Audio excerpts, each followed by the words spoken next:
Good morning everyone, welcome back to my channel मी व्लग्से তোমাদের মোস্ট ওয়েলকাম। অ্যাজ ইউজুয়াল আমি তোমাদেরকে প্রমিস করেছিলাম যে একদিন বাদে একদিন আমি ব্লগ দেবো। সো আজকে হচ্ছে বুধবার, তো ব্লগটা এখন থেকেই স্টার্ট করলাম আমি। এখন বাজে হচ্ছে সকাল প্রায় 9টা, আর আমি রেডি হচ্ছি অফিসের জন্য। তো সকালবেলা যথারীতি ঘুম থেকে উঠে সেভাবে কাজবাজগুলো দেখানো হয় না, বিকজ ক্যামেরা ফিট করব নাকি আমি মানে ক্যামেরা কোন অ্যাঙ্গেলে রাখলে প্রপার হয়, মানে ততক্ষণে ভাবি কাজগুলো কতক্ষণে শেষ করব। তো ডেফিনেটলি আমি এটা বলছি না তোমাদেরকে কাজ দেখাবো না, কারণ সত্যি কাজ না দেখালে একটু বোরিং লাগে ব্লগগুলো, কিন্তু দেখাবো একটু মানে গুছিয়ে নিয়ে দেখাবো। এখন জাস্ট আমি একটু চেষ্টা করছি যে কনসিস্টেন্সিটা রাখার, ব্লগটা মোটামুটি সপ্তাহে 3-4 দিন অন্তত ব্লগটা আপলোড ব্লগটা করার। তো সকালবেলা যথারীতি এই যে স্কিন কেয়ার করছি। স্কিন কেয়ার বলতে একটু ময়েশ্চারাইজার জাস্ট লাগাচ্ছি, আর বেসিক যেটুকু মেকআপ খুব মানে মানে একদমই প্রয়োজন, মানে যেটা না হলেই নয় একটু অফিসে যেতে গেলে, সেটুকুই জাস্ট করছি।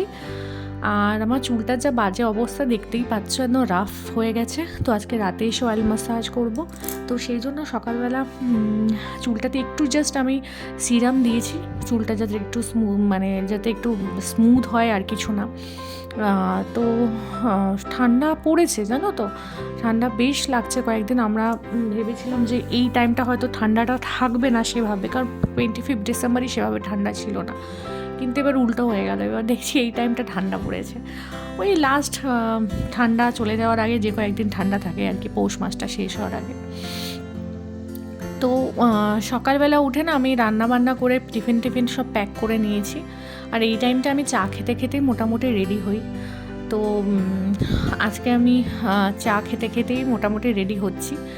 আর অন্য দিনগুলো মানে এত বেশি হুটোপাটা হয়, আজকে একটু রান্না করা ছিল, তাই জন্য খুব একটা চাপ হয়নি। অন্য দিন রান্নাও করার থাকে আর খুব প্রবলেম হয়, সেই জন্য আজকে একটু রান্না করা ছিল, সেই জন্য কোনো চাপ হয়নি।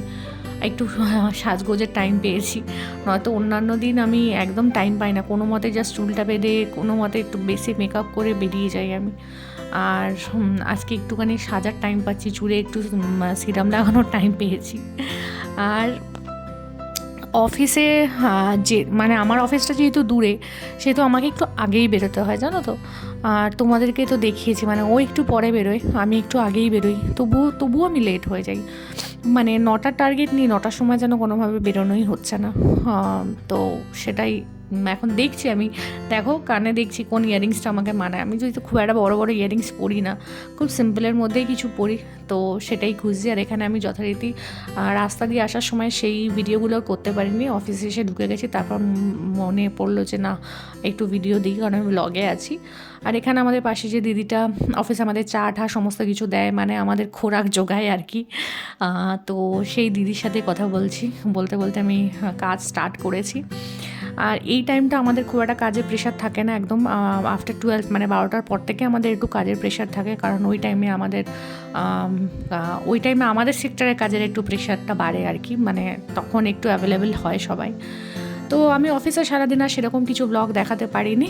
আর ফিরে আমি ভাবলাম না একটু তোমাদের সামনে আসি। আর এসে আমাকে চাটা করতে হয় না, ওর বোন আমাকে চাটা করে দিয়েছিল, তো সেই চাটাই খাচ্ছি। আমি ওকে বলেছি মিষ্টি ছাড়া আমাকে চা দিতে, আর ও ভুল করে চিনি দিয়ে দিয়েছে, তো ওটাই আমার খুব চাপ হয়ে যাচ্ছিলো খেতে, কারণ আমি তো খুব একটা চিনি দেওয়া চা খাই না, অফিসে যেটুকু খাই খুবই সামান্য চিনি দেওয়া। দিদিও এখন মানে আমার যে দিদি আছে চাটা দেয়, সেও বুঝে গেছে যে আমি কতটা পরিমাণে কম চা খাই। তো এখন এসছি, ফ্রেশ ট্রেশ হলাম, এসে ফ্রেশ ট্রেশ হয়ে, আর আমার নাকেটা কী হয়েছে জানো তো, নাকে আমার নাক চাবিটা, মানে যেটা আমি নোজ পিন পরেছি, সেটা আমার না একটু প্রবলেম করছে। মানে যেহেতু আমি বিয়ের জাস্ট আগে আমি নাক ফুটো করেছি অনেকটা টাইম পর, তো আমার না ওটার কিছুতেই সেভাবে প্রপারলি শোকাচ্ছে না। তো পার্লারটাকে বললো কি সোনা পড়লে ঠিক হয়ে যাবে, সোনা পড়লে শুকিয়েছিল, কিন্তু ব্যাপারটা কী হয় জানো তো, সেই আবার কয়েকদিন পরে গিয়ে আবার যেইকে সেই হয়ে যায়, সেই ব্যথা হয়, সেই হয়। তো ওই জন্য একটা নোজপিনটা চেপে বসে থাকে, তো ওই নোজপিনটা খুলে এটা পড়েছি। এটাতেও না আমার একটু প্রবলেম হচ্ছে, মানে যেহেতু একটা ব্যথা হয়ে রয়েছে না, তো খুব সাবধানে মুখটুক ক্লিন করছি আমি। আর এখানে আমি মাথায় তেল দিয়ে নিচ্ছি, যে না অয়েল ম্যাসাজ আজকে করতেই হবে, কারণ চুলটা আর কোনোভাবে রাখা যাচ্ছে না এরকমভাবে। চুলেরও একটু খাবার দাবার দরকার, নয়তো সে খেপে উঠছে, রেগে উঠছে, ফুলে ফেপে উঠছে। তো তাই একটু চুলকে খাবার দিচ্ছি আর কি, আমরা তো রেগুলার খাই। তো জোকস অ্যাপার্ট, ইগনোর করো আমার এসব ভুলভাল বকাগুলোকে।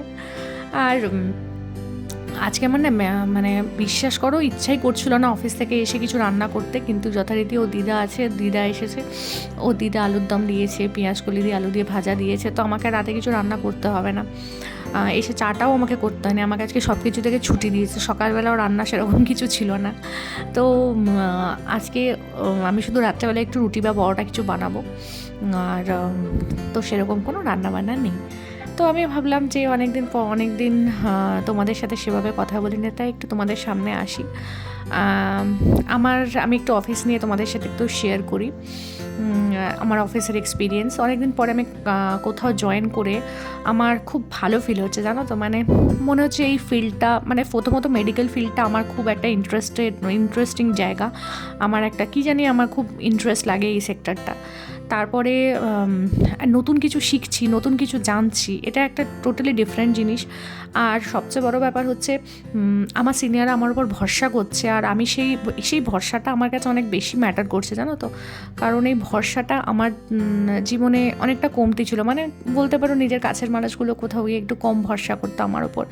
তো আমার নিজের সেলফ কনফিডেন্সে একটা কোয়েশ্চেন মার্ক চলে এসেছিলো, কিন্তু সেই জায়গায় গিয়ে আমি দেখতে পাচ্ছি আমার অফিসে আমার সিনিয়র আমার উপর ভরসা করছে।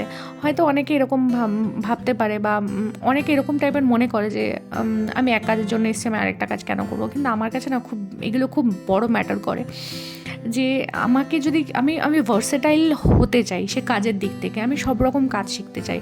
একটা অফিসে যা যা কাজ থাকে সেই সমস্ত কাজটা আমি শিখতে চাই। এটা আমি আমার অফিসকে ব্লেম করবো না যে আমাকে এক্সট্রা কাজ করিয়ে নিচ্ছে, এক্সট্রা খাটিয়ে নিচ্ছে, একদমই নয়। হ্যাঁ, বাট আমি অনেক কিছু শিখতে পাচ্ছি। একটা অফিস ওয়ার্ক হতে পারে যেটা মানে আমার স্যাররা যেসব কাজগুলো করে সেগুলো আমার স্যাররা উইদাউট হেজিটেশন আমাকে শেখায়, যে কোয়েল তোমার এটাও জেনে রাখা উচিত, কোয়েল তুমি এটাও জানো, কোয়েল তোমাকে প্রো বানিয়ে দেবো, বা কোয়েল তুমিও সেই লেভেলে গিয়ে কথা বলতে পারবে সবার সাথে, ডিস্ট্রিবিউটারদের সাথে, ডক্টরদের সাথে, বা এই টেকনিকগুলো জানো, বা এই স্ট্র্যাটেজিগুলো জানো। তো না, আমি ডিফারেন্ট জিনিস জানছি, আর সেগুলোকে গ্যাদার করছি একটা জায়গায়, বলতে পারো, যেখানে আমি ইন ফিউচার সেগুলোকে ইমপ্লিমেন্ট করতে পারবো। আমি স্যারকে মাঝের মধ্যে জিজ্ঞাসা করি যে স্যার আমি পারবো তো, আপনার কি মনে হয় আমি আপনার মতো পারফর্ম করতে পারবো? স্যার তখন বলে কেন পারবে না, তুমি নিশ্চয়ই পারবে।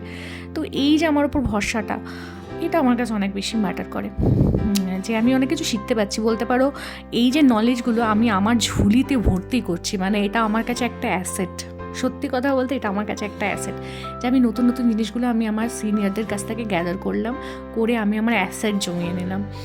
তো অনেক অজানা কিছু মেডিকেল সেক্টর বিষয়ে আমরা অনেক কিছু অজানা, আমাদের কাছে অনেক কিছু প্রচুর ডিজিজ রয়েছে যেগুলো আমরা জানি না, যেগুলো শর্ট ফর্ম আমরা জানি না, বা কোন মেডিসিন কিসের কাজে লাগে সেগুলো কিছুই জানি না। তো সেই সমস্ত কিছু এখন জানতে পারছি, কোন ডক্টর কিসের জন্য স্পেশালাইজড। আমরা অর্থোপেডিক জানি, আমরা বোনের জন্য অর্থোপেডিক জানি, বাট জয়েন্টের জন্য কোন ডক্টর হয় সেটাও ডিফারেন্ট ডক্টর। তো সেই জিনিসগুলো নতুন করে জানলাম, বেশ ভালো লাগলো সেই জিনিসগুলো। কত কিছু হয় মেডিকেল সেক্টরে, সেটাই এই প্রফেশনে না এলে আমি জানতে পারতাম না। তো দেখতে পাচ্ছ আমার রাতে ডিনার সমস্ত কিছু কমপ্লিট, আর আমি একটু স্কিন কেয়ার করলাম, করে ময়েশ্চারাইজার লাগাইনি, তখন একদম বডি লোশন লাগাইনি, সেগুলো একটু লাগালাম, আর নাকটাতে একটু বোরোলিন দিলাম, কারণ নোজ পিনটাতে প্রচণ্ড ব্যথা হচ্ছে, তো ওই জন্য একটু বোরোলিন দিলাম যাতে একটু শুকায় জায়গাটা। আর ও গেছে ব্যাডমিন্টন খেলতে, এখন অবধি তো আসেনি। ও আসলে ওকে গরম রুটি বা পরোটা যাই হোক সেটা ভেজে দেবো, পরোটাই ভেজে দেবো, আমি নিজেও যেহেতু পরোটা খেলাম, আর ও তো পরোটার জন্য একদম পাগল বলতে পারো। তো ওকে একটু পরোটা ভেজে দেবো, ভেজে দিয়ে দেন গিয়ে শুয়ে পড়বো। তো আমি এখন একটু আমার মেডিসিনটা খেলাম, লিভারের প্রবলেমের জন্য একটা মেডিসিন আমি খাচ্ছি, সেই মেডিসিনটা খেলাম, খেয়ে দিয়ে শুয়ে পড়লাম।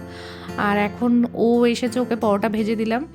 আর দেখছো কীরকম মাথাটা একদম ফাঁকা হয়ে গেছে, সেটাই তোমাদেরকে আমি একটুখানি এক্সপোজ করে দেখাচ্ছিলাম, যে দেখো কীরকম কপাল ফাঁকা হয়ে গেছে। তো ওকে খাবার টাবার দিয়ে আমার রান্নাঘরের কাজ যথারীতি শেষ, আর একটু জিনিসপত্র অগোছালো হয়েছিল সেগুলো একটু গোছালাম, যা জিনিস বেসিনে রাখা সেটা বেসিনে রেখে দিলাম, ব্যাস আমার রান্নাঘরের কাজ শেষ।